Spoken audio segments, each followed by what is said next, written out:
Hello everyone, welcome back to my channel.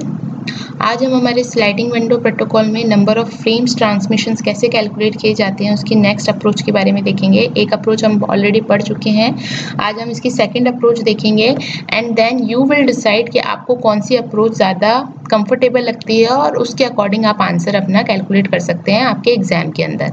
देखो, दोनों ही approach से आपके आंसर सेम आएंगे, ठीक है। एक अप्रोच थोड़ी सी बड़ी है और एक अप्रोच थोड़ी सी आप बोल सकते हैं शॉर्टकट है। मैं कौन सी अप्रोच फॉलो करती हूँ और मैं कौन सी अप्रोच प्रेफर करूंगी वो मैं आपको बताऊंगी, but after this approach discussion.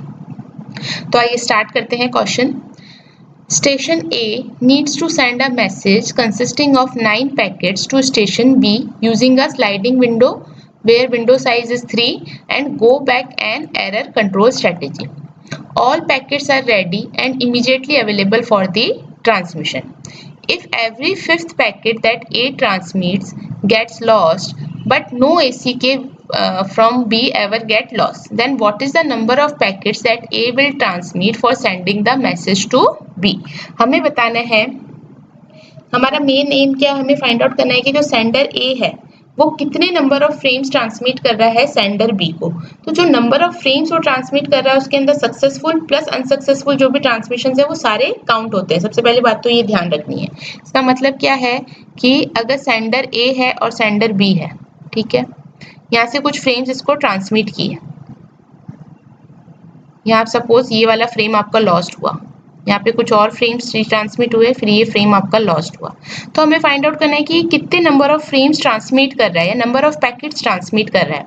तो यहाँ पे आप ध्यान रखना, जब ये टोटल नंबर ऑफ पैकेट्स पूछता है तो आपको सक्सेसफुल प्लस अनसक्सेसफुल यानी कि 1 2 3 4 ये लॉस्ट हो गया है लेकिन ये ए ने तो ट्रांसमिट किया था, ठीक है, तो इसको भी नंबर ऑफ ट्रांसमिशन में काउंट किया जाएगा। तो कितना हो जाएगा 1 2 3 4 5 6 7, तो टोटल नंबर ऑफ ट्रांसमिशंस कितने हो रहे हैं 7।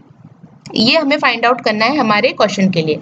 हमारे क्वेश्चन में हमें क्या क्या चीजें दे रखी है, हमें टोटल कितने पैकेट सेंड करने हैं, 9 पैकेट्स हमको सेंड करने हैं, ठीक है। और कौन सा विंडो साइज यहाँ पे कितना है 3 है। यहाँ पे कौन सी स्ट्रेटेजी आप यूज कर रहे हो, गो बैक एन, ठीक है, गो बैक एन यूज कर रहे हैं जहाँ पे एन की वैल्यू आपको कितनी दे रखी है 3 and all packets are ready and immediately available for transmission but every fifth packet is lost, ठीक है। Every fifth packet is lost, इसका मतलब जो फिफ्थ नंबर का पैकेट है वो लॉस्ट होगा, 10th नंबर का पैकेट है वो भी लॉस्ट होगा, then 15th number packet, then 20th number packet, इस तरीके से आपके हर फिफ्थ पैकेट जो है वो लॉस्ट होगा, ठीक है। एवरी फिफ्थ पैकेट लॉस्ट होना है, 9 हमारे पैकेट्स हैं, विंडो साइज आपको दे रखा है 3 और आपको स्ट्रेटेजी यूज करनी है go back N. Go back N का मतलब क्या होता है कि अगर कोई भी पैकेट लॉस्ट होता है तो जितने भी फ्रेम के अंदर, ठीक है, जितने भी उस विंडो के अंदर आपके पैकेट्स हैं वो सारे वापस से रिट्रांसमिट होंगे। Means if a packet is lost, ठीक है, if a packet is lost and sender timer is time out, ठीक है, इसका मतलब सेंडर का टाइमर टाइम आउट हुआ या सेंडर कुछ टाइम के लिए वेट कर रहा था, वो टाइम खत्म हो गया, टाइम आउट हो गया, तो सेंडर को समझ आ गया कि या तो वो पैकेट लॉस्ट हो गया है या उसकी एक्नॉलेजमेंट लॉस्ट हो गई है। अब हमें एग्जाम क्वेश्चन में दे रखा है कि भाई एक्नॉलेजमेंट तो कोई भी लॉस्ट नहीं हो रही, यानी कि कोई पैकेट लॉस्ट हो गया, तो उस केस में सेंडर ए वापस रिट्रांसमिट करता है। लेकिन गो बैक एन के केस में क्या होता है, what ever in the window, ठीक है, जो हमारा विंडो साइज है जैसे 3 है यानी कि 3 पैकेट्स होंगे, तो जो भी विंडो के अंदर जितने भी पैकेट्स होंगे वो वापस से क्या होंगे आपके रिट्रांसमिट होंगे, ठीक है। क्योंकि जैसे कोई पैकेट लॉस्ट होगा तो बाकी जितने भी पैकेट्स होंगे आपके विंडो के अंदर वो सारे पैकेट्स जो होते हैं बाय द रिसीवर डिस्कार्ड कर दिए जाते हैं, ठीक है ना। Go back N ARQ strategy, सारे जितने भी फ्रेम्स होंगे ना, अगर जैसे ये फ्रेम लॉस्ट हो गया तो इसके बाद वाले जो भी फ्रेम्स होंगे विंडो वाले वो सारे क्या हो जाएंगे, डिस्कार्ड हो जाएंगे बाय रिसीवर बी, ठीक है। तो ये कुछ इंपॉर्टेंट पॉइंट्स है जो हमें सबसे पहले पता होना चाहिए। And also your go back N ARQ strategy is a flow control as well as error control strategy. So let's just start the question, ठीक है। ये यहाँ पे मैंने थोड़ा सा इसको डिजाइन कर रखा है, ये पैकेट्स हैं, हमें टोटल 9 पैकेट्स ट्रांसमिट करने हैं, तो यहाँ पे मैंने ये 9 पैकेट्स मेंशन कर दिए कि ये 9 पैकेट्स हमको ट्रांसमिट करने हैं। विंडो साइज आपको दे रखा है 3 है, ठीक है। अब हमें ट्रांसमिट करने हैं इन फ्रेम्स को, इन पैकेट्स को फ्रॉम सेंडर टू रिसीवर। तो सपोज सबसे पहले सेंडर ने सेंड किया पैकेट 1, ठीक है। पैकेट 1 सेंड किया। और एक चीज क्या होती है, जो आपका सेंडर होता है वो कब तक नेक्स्ट पैकेट सेंड नहीं करेगा, जब तक कि जितने भी विंडो के अंदर है उसमें से जो फर्स्ट एक्नॉलेजमेंट उसको रिसीव नहीं हो जाती, तब तक आपकी विंडो आगे स्लाइड नहीं होती। अब चूंकि आपको यहाँ पे क्या दे रखा है कि आपका जो विंडो साइज है 3, तो सेंडर जो है एट अ टाइम कितने फ्रेम्स ट्रांसमिट कर सकता है, एक साथ 3 फ्रेम्स एक साथ ट्रांसमिट कर सकता है without expecting a packet acknowledgement, ठीक है। तो ये सबसे पहले 3 पैकेट ट्रांसमिट कर सकते हैं एक साथ, ठीक है। तो इसने ये 1, 2 एंड 3 को ट्रांसमिट कर दिया और हमारा विंडो ये हो गया। नाउ अब जो है सेंडर कब तक नेक्स्ट पैकेट ट्रांसमिट नहीं करेगा, जब तक कि उसको फर्स्ट पैकेट की एक्नॉलेजमेंट नहीं मिल जाती। नाउ सपोज फर्स्ट पैकेट की इसको एक्नॉलेजमेंट मिल जाएगी, क्योंकि हम क्या कह रहे हैं, every 5th packet is lost, every 5th packet is lost. तो फर्स्ट पैकेट है ये, तो फर्स्ट पैकेट लॉस्ट नहीं हुआ, तो इसकी एक्नॉलेजमेंट इसको मिल गई, ठीक है। तो जैसे इसकी एक्नॉलेजमेंट इसको मिल जाएगी, तो आपका जो फ्रेम है, आपका विंडो जो है वो स्लाइड हो जाएगा एक आगे, और यहाँ पे क्या ट्रांसमिट हो जाएगा, आपका 4 ट्रांसमिट हो जाएगा, ठीक है। इसके बाद सेकंड पैकेट जो है उसकी भी इसको एक्नॉलेजमेंट मिल जाएगी, ठीक है। सेकंड पैकेट की एक्नॉलेजमेंट मिल जाएगी, तो वापस से आपका यहाँ पे विंडो जो होगा आगे स्लाइड हो जाएगा, ठीक है। इसके बाद थर्ड पैकेट की भी इसको मिल जाएगी, ठीक है। थर्ड पैकेट की भी जैसे इसको मिलेगी यहाँ पर, ठीक है। थर्ड पैकेट की मिलते ही यहाँ पे क्या हो जाएगा, आपका विंडो फिर से आगे स्लाइड हो जाएगा, ठीक है। तो विंडो कितना स्लाइड हो जाएगा आपका, 4, 5 एंड 6, ठीक है। इसके बाद क्या होगा, आपको फोर्थ पैकेट की भी मिल जाएगी, ठीक है, क्योंकि फोर्थ पैकेट आपका 5th पैकेट लॉस्ट होना है, तो फोर्थ पैकेट की भी इसको सक्सेसफुली मिल जाएगी। तो आपका विंडो क्या हो जाएगा, एक और आगे स्लाइड हो जाएगा। तो अब क्या आ गया, 5, 6, 7। अच्छा, मैं यहाँ पे इनको ट्रांसमिट करना भूल गई। सेकंड पे होगा तो यहाँ पे 5th ट्रांसमिट हो जाएगा, थर्ड पे हुआ तो हमारा 6 ट्रांसमिट हुआ। विंडो जैसे जैसे स्लाइड होती जाएगी, जैसे जैसे एक एक एक्नॉलेजमेंट मिलती जाएगी, आगे आगे आपका ट्रांसमिशन चलता जाएगा। यहाँ पे आपकी फोर्थ पैकेट की एक्नॉलेजमेंट मिलेगी, तो यहाँ पे कौन सा ट्रांसमिट हो जाएगा, आपका 7। तो 5th, 6th और 7th, ठीक है। अब देखिए यहाँ तक हो गया। अब एक बार हम देख लेते हैं हमारा जो विंडो है वो क्या है।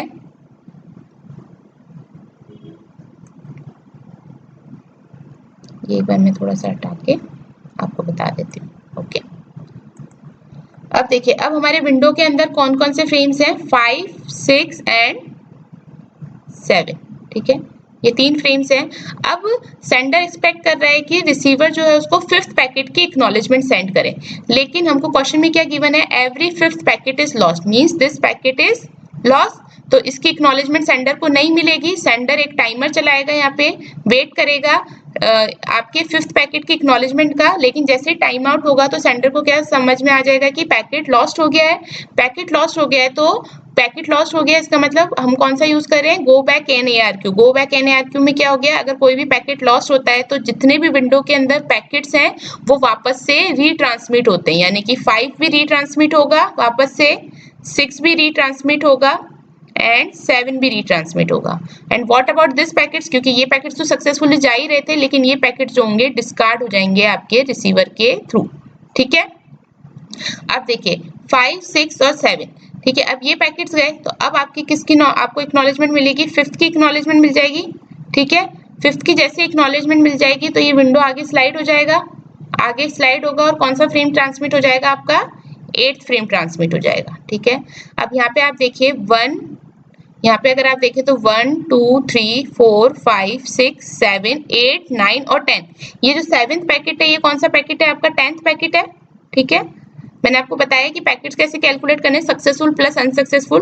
10th पैकेट है, यानी कि जो 7th पैकेट है ये भी आपका क्या हो जाएगा, लॉस्ट होना चाहिए। लेकिन ये वाला कौन सा पैकेट है, आपका 8th पैकेट है। 8th पैकेट सक्सेसफुली ट्रांसमिट हो गया और विंडो आपकी आगे स्लाइड हो गई। इसी तरीके से आपका 6th की एक्नॉलेजमेंट भी मिल जाएगी, क्योंकि ना ही 5th पैकेट है ना ही 10th पैकेट है, तो 6th की एक्नॉलेजमेंट जैसे ही मिलेगी वैसे आपका विंडो वापस से आगे स्लाइड हो जाएगा, ठीक है। अब आपके पास क्या आ गए, 7, 8 और 9 आ गए। अभी आपके विंडो के अंदर है 7, 8 और 9, ठीक है। 9 ट्रांसमिट हो गया क्योंकि 6th की एक्नॉलेजमेंट इसको मिल गई। अब देखिए 7, 8, 9 हो गए। अब यहाँ पे जो सेंडर है वो वापस वेट करेगा 7th एक्नॉलेजमेंट का, क्योंकि 7th क्योंकि 10th पैकेट है तो ये भी क्या हो जाएगा, लॉस्ट हो जाएगा। इसके लॉस्ट होते ही क्या होगा, आपके ये जो पैकेट्स हैं ये भी डिस्कार्ड हो जाएंगे और जितने भी पैकेट्स आपके विंडो में है उनको आपको वापस क्या करना पड़ेगा, रीट्रांसमिट। तो 7th पैकेट वापस रीट्रांसमिट होगा, 8th पैकेट रीट्रांसमिट होगा एंड 9th पैकेट भी आपका क्या होगा, रीट्रांसमिट होगा। ओके, अब देखिए यहाँ तक आपका 10th पैकेट था, अब ये कौन सा हो गया, 11, 12, 13, 14 एंड 15। जो ये 9th पैकेट है ये कौन सा पैकेट है आपका, 15th पैकेट, यानी ये पैकेट पे आपका लॉस्ट होगा। तो पहले अपन चलते हैं, पहले देखो यहाँ पे 7th की एक्नॉलेजमेंट मिल जाएगी क्योंकि 7th जो है वो आपका कौन सा पैकेट है, 13th पैकेट है, तो कोई दिक्कत नहीं है। जैसे 7th की एक्नॉलेजमेंट मिली तो आपका विंडो आगे एक स्लाइड होगा और नेक्स्ट फ्रेम को ट्रांसमिट करेगा, लेकिन क्योंकि हमारे पास टोटल 9 ही पैकेट्स है, यहाँ पे कोई भी आपका पैकेट अवेलेबल नहीं है, तो सिंपली आपकी विंडो जो होगी आगे स्लाइड हो जाएगी, क्योंकि कोई फ्रेम नहीं है तो उसको ट्रांसमिट तो नहीं करेगा, लेकिन विंडो आपकी आगे स्लाइड हो जाएगी। ठीक है, फिर वापस अब आपका 8th फ्रेम जो है उसका एक्नॉलेजमेंट यहाँ पे आएगा। ठीक है, 8th फ्रेम का एक्नॉलेजमेंट यहाँ पे आएगा। ठीक है, तो ये 7th का आ गया और 8th का आ गया, तो ये वापस विंडो आपकी एक आगे स्लाइड हो जाएगी। ठीक है, और विंडो आगे स्लाइड होके अब आपके पास विंडो में क्या हो जाएगा, विंडो किस तरीके की हो जाएगी अब आपकी, इस तरीके की। ठीक है, क्योंकि कोई फ्रेम नहीं तो अब सिर्फ विंडो के अंदर कौन सा पैकेट बचा, 9। अब सेंडर वापस वेट करेगा 9th पैकेट के एक्नॉलेजमेंट की, लेकिन क्योंकि 9th पैकेट जो है वो कौन सा पैकेट है, 15th पैकेट, तो 9th पैकेट आपका क्या हो जाएगा, लॉस्ट। ठीक है, उस केस में आपके पास बाकी जो पैकेट्स है वो डिस्कार्ड हो जाएंगे, लेकिन रिसीवर देखेगा कि विंडो के अंदर सिर्फ 9th पैकेट ही था, तो कोई पैकेट डिस्कार्ड करने के लिए तो यहाँ बचा नहीं, तो इस 9th पैकेट को आपको वापस क्या करना पड़ेगा, यहाँ पे रीट्रांसमिट करना होगा। ठीक है, मैं यहाँ पे थोड़ा सा ये एक्नॉलेजमेंट वाली चीज को यहाँ हटा देती हूँ एक बार। ठीक है, तो यहाँ पे क्या हो जाएगा, आपका 9th पैकेट ही है सिर्फ विंडो में, तो ये पैकेट वापस से आपका क्या हो जाएगा, रीट्रांसमिट, और ये पैकेट अब आपका सक्सेसफुली चल जाएगा, क्योंकि अब ये कौन सा पैकेट बन गया, 16। ठीक है, क्योंकि हमारे तो 5th हमेशा every 5th packet he lost होना है, तो 5th, 10th, 15, 20 ये होंगे, तो ये पैकेट आप सक्सेसफुली इसको ट्रांसमिट हो जाएगा। तो ये कितने पैकेट्स हो गए वो हम कैलकुलेट कर सकते हैं, कितने नंबर ऑफ पैकेट्स ट्रांसमिट हुए, 1, 2, 3, 4, 5, 6, 7, 8, 9, 10, 11, 12, 13, 14, 15 एंड 16। तो टोटल कितने पैकेट्स ट्रांसमिट हुए, 16 पैकेट्स ट्रांसमिट हुए from sender A to sender B, means 16 packets means successful plus unsuccessful transmission. तो हमारा आंसर क्या हो जाएगा इसके अंदर, option C is the correct answer. Okay, तो ये एक अप्रोच होती है जिसके अंदर आप इस तरीके से ड्रॉ करके फाइंड आउट कर सकते हो कि कैसे आप नंबर ऑफ फ्रेम्स ट्रांसमिशन निकाल सकते हो from sender A to sender B. Now see this is somehow some long थोड़ा सा ये बड़ा बन जाता है, इसका जो सोल्यूशन होता है निकालना ये थोड़ा सा टाइम कंज्यूमिंग होता है, तो व्हाट आई प्रिफर कि आप जो अप्रोच 1 है उसको फॉलो कीजिए आपके एग्जाम्स के अंदर, बट क्योंकि आपके पास 2 अप्रोचेस होती है, कई बार अप्रोच में आप स्टक हो जाते हो, तो आपके पास एटलीस्ट ऑल्टरनेटिव्स होना चाहिए कि जिससे आप ये क्वेश्चन निकाल सके, और ये क्वेश्चन आते ही हैं हमेशा, इसलिए मैंने इसकी दोनों अप्रोचेस आपके साथ में डिस्कस करी। अभी मैं आपको वो अप्रोच 2 से भी इसको वापस करके दिखाती हूँ, and then you will decide कि आपको अप्रोच 1 कंफर्टेबल है या अप्रोच 2 सुटेबल है। बट द थिंग इज आपको खुद से पेन पेपर लेना होगा और ये खुद से प्रैक्टिस करना होगा। यहाँ पे अभी मैं समझा रही हूँ इससे आपको समझ में आ जाएगा, लेकिन जब आपके पास कोई क्वेश्चन आएगा और अगर आपकी प्रैक्टिस नहीं करी होगी तो all things are gone in vain, इस आपको कुछ समझ नहीं आएगा, आपसे खुद से सॉल्व नहीं होगा। तो प्लीज इसकी जितनी प्रैक्टिस करोगे उतना अच्छा होगा। एक बार वीडियो देख के खुद मेरे साथ पैरेलली प्रैक्टिस कीजिए, फिर अपने आप खुद से एक बार क्वेश्चन की प्रैक्टिस कीजिए और ट्राई कीजिए और इस तरीके के क्वेश्चंस को लेने की। ठीक है, अब चाहिए मैं आपको एक बार इसको अप्रोच 2 से भी करके बता देती हूँ। अप्रोच 2 से अगर आप देखेंगे तो हमारे पास देखो सेंटर विंडो में कितने पैकेट्स हैं, 9 पैकेट्स हैं, every 5th packet is lost. ठीक है, और क्या दे रखा है आपको, every 5th packet is lost, हैंडर विंडो में 9 पैकेट्स है, विंडो साइज है आपकी 3, और यहाँ पे हमने दिखा है कि कौन कौन से फ्रेम्स एक्नॉलेज्ड होंगे बाय द होस्ट बी। तो सपोज सबसे पहले जो है सेंडर जो है ट्रांसमिट करता है फर्स्ट फ्रेम को। ठीक है, लेकिन क्योंकि विंडो साइज 3 है तो हम एक साथ कितने फ्रेम्स ट्रांसमिट कर सकते हैं without expecting the first acknowledgement, हम एक साथ 3 फ्रेम्स या पैकेट्स कुछ भी बोल लें इनको ट्रांसमिट कर सकते हैं। तो हमने क्या किया, एक साथ 3 पैकेट्स ट्रांसमिट कर दिए, 1, 2 एंड 3। अब देखो सेंडर ए जो है वो वेट करेगा, मतलब सेंडर ए अब नेक्स्ट फ्रेम कब तक ट्रांसमिट नहीं करेगा जब तक उसको फर्स्ट फ्रेम की एक्नॉलेजमेंट नहीं मिल जाए। तो होस्ट भी जो है वो फर्स्ट फ्रेम की एक्नॉलेजमेंट इसको देगा, तो आपका विंडो जो है आगे स्लाइड हो जाएगा। ठीक है, यानी कि 4th फ्रेम आपका ट्रांसमिट हो जाएगा। नाउ अब सेंडर जो है सेकंड फ्रेम को ट्रांसमिट करेगा, सेकंड फ्रेम की एक्नॉलेजमेंट भेजेगा रिसीवर को, रिसीवर जो है सेकंड फ्रेम की एक्नॉलेजमेंट सेंडर को भेजेगा, तो वैसे फिर वापस से क्या होगा, आपका विंडो आगे स्लाइड होगा और सेंडर जो है नेक्स्ट फ्रेम ट्रांसमिट कर देगा, यानी कि 5। अब यहाँ पे जो ये 5 है, ये मैंने रेड ब्लॉक्स में क्यों बता रखा है, ये कौन से हैं, एवरी 5th पैकेट है, यानी कि ये वाले पैकेट जो होंगे हमेशा लॉस्ट होंगे। ठीक है, अब देखो, अब वापस सेंडर वेट कर रहा है एक्नॉलेजमेंट की, रिसीवर ने एक्नॉलेजमेंट किसकी भेजेगा, थर्ड पैकेट की भी सक्सेसफुली भेज देगा, क्योंकि ये 5th पैकेट तो है नहीं, तो इसको, ये तो सक्सेसफुली इसको रिसीव हो गया। जैसे ही थर्ड पैकेट की एक्नॉलेजमेंट जाएगी, तो आपका विंडो वापस से क्या होगा, आगे स्लाइड हो जाएगा और आपका क्या बन जाएगा, 4, 5, 6 आ जाएंगे विंडो में और 6 यहाँ पे ट्रांसमिट हो जाएगा। अब नेक्स्ट किसकी एक्सपेक्ट कर रहा है, 4th की, तो अब रिसीवर जो है 4th की एक्नॉलेजमेंट भेजेगा। ठीक है, 4th की भी सक्सेसफुली भेज देगा, क्योंकि ये भी 5th पैकेट नहीं है, लॉस्ट नहीं होगा। तो जैसे 4th की एक्नॉलेजमेंट मिली, तो सेंडर जो है नेक्स्ट पैकेट ट्रांसमिट कर देगा, वो कौन सा पैकेट हो जाएगा आपका, 7th पैकेट ट्रांसमिट कर देगा और आपका विंडो स्लाइड होके क्या हो जाएगा, 5, 6, 7। ठीक है, अब देखिए यहाँ पे वापस मैं थोड़ा सा इसको इरेज करके आपको बता देती हूँ। अब हमारे करंट विंडो में कौन कौन से फ्रेम्स हैं, ये स्लाइडिंग आई होप आपको समझ में आ रही होगी कैसे कर रहे हैं हम, है ना। अब देखिए, अब हमारा जो करंट विंडो है उसमें क्या है, 5, 6 and 7। Now sender waiting for the acknowledgement of 5, acknowledgement 5 की वेट कर रहा है, बट क्योंकि जो 5 है वो कौन सा पैकेट है, 5th पैकेट है, तो ये पैकेट तो आपका लॉस्ट हो गया। ये लॉस्ट हो गया, इसका मतलब बी जो है इसकी एक्नॉलेजमेंट नहीं भेजेगा और सेंडर जो है कुछ टाइम के लिए वेट करेगा। जैसे उसका टाइम आउट हो जाएगा, तो वो किसको क्या समझ आ जाएगा कि ये 5th पैकेट जो है वो लॉस्ट हो गया है। तो उस केस में गो बैक NARQ में जितने भी फ्रेम्स होंगे विंडो के अंदर, वो सारे वापस से क्या होंगे, रीट्रांसमिट। तो वापस से सारे रीट्रांसमिट होंगे, तो क्या हो जाएगा, 5 भी रीट्रांसमिट होगा, 6 भी रीट्रांसमिट होगा और 7 भी रीट्रांसमिट होगा। ठीक है, अब देखो, अब इसको 5 मिल जाएगा होस्ट बी को, क्योंकि ये 5th पैकेट नहीं है या 10th पैकेट है, 15th पैकेट नहीं है, तो 5th की एक्नॉलेजमेंट ये जैसे ही भेजेगा, बी जो है ए को 5th की एक्नॉलेजमेंट भेजेगा, तो आपका विंडो आगे स्लाइड होगा और आपका नेक्स्ट फ्रेम कौन सा ट्रांसमिट हो जाएगा, 8 ट्रांसमिट हो जाएगा। ठीक है, इसके बाद 6th पैकेट भी आपका सक्सेसफुली रिसीव हो जाएगा, तो 6th पैकेट की भी एक्नॉलेजमेंट चली जाएगी रिसीवर बी से रिसीवर ए पे, और आपका जो विंडो है वो वापस से आगे एक स्लाइड हो जाएगा। तो अब आपके पास क्या आ गई, 7, 8 और 9 जो है वो आपके आ गए विंडो के अंदर। अब सेंडर ए जो है वो किसकी वेट करेगा, एक्नॉलेजमेंट 7 की। ठीक है, एक्नॉलेजमेंट 7 की वेट करेगा, बट एक्नॉलेजमेंट 7 क्यों नहीं इसको मिलेगा, क्योंकि 7 तक कौन सा पैकेट हो गया आपका, 10th पैकेट हो गया। तो ये 10th पैकेट जो है ये भी क्या हो जाएगा, लॉस्ट हो जाएगा। ठीक है, यहाँ पे सॉरी 9 भी आ चुका है, क्योंकि 6th की इसको मिल गई थी। अब क्योंकि 7th पैकेट आपका लॉस्ट हो गया है, तो उस केस में जितने भी विंडो में क्या क्या है, 7, 8 और 9, ये वापस से क्या हो जाएंगे, रीट्रांसमिट। तो 7, 8 और 9 जो है वापस से रीट्रांसमिट हो जाएंगे। ठीक है, वापस रीट्रांसमिट होंगे, तो अब इसको 7 जो है सक्सेसफुली मिल जाएगा, तो यहाँ पे 7th की एक्नॉलेजमेंट इसको सेंड कर देगा। जैसे 7th की एक्नॉलेजमेंट सेंड होगी, विंडो आगे स्लाइड होगा, लेकिन अब यहाँ पे कोई भी डेटा नहीं है, तो आप सिंपली विंडो को स्लाइड कर दोगे। नेक्स्ट, अब 8th की भी इसको सक्सेसफुली एक्नॉलेजमेंट मिल जाएगी, तो 8th की जैसे मिलेगी वैसे वापस से विंडो आगे स्लाइड हो जाएगा। तो अब आपका विंडो ये इस तरीके से बन जाएगा, यानी कि हमारे विंडो में क्या वैल्यूज है, 9, और ये सारी ब्लैंक्स है क्योंकि यहाँ पे कोई वैल्यूज बची ही नहीं। ठीक है, अब ये सेंडर जो है 9 की वेट कर रहा है एक्नॉलेजमेंट की, लेकिन 9 की एक्नॉलेजमेंट इसके पास जाएगी नहीं, क्योंकि 9th कौन सा पैकेट हो गया आपका, 15th पैकेट हो गया, जो कि लॉस्ट हो जाएगा। तो उस केस में विंडो में जितनी भी वैल्यूज है वापस रीट्रांसमिट होंगी। तो कितनी वैल्यूज है, सिर्फ एक ही वैल्यू है, तो 9 को आप वापस से रीट्रांसमिट कर दोगे। तो आफ्टर रीट्रांसमिशन इसको बी को ये सक्सेसफुली मिल जाएगा, क्योंकि ये कौन सा पैकेट हो जाएगा आपका, 16th पैकेट हो जाएगा। ये 16th पैकेट है, इस वजह से 9th ही इसको मिल गया सक्सेसफुली। इसकी एक्नॉलेजमेंट सेंडर ए के पास जाएगी और इस तरीके से आपका टोटल ट्रांसमिशन कंप्लीट होगा।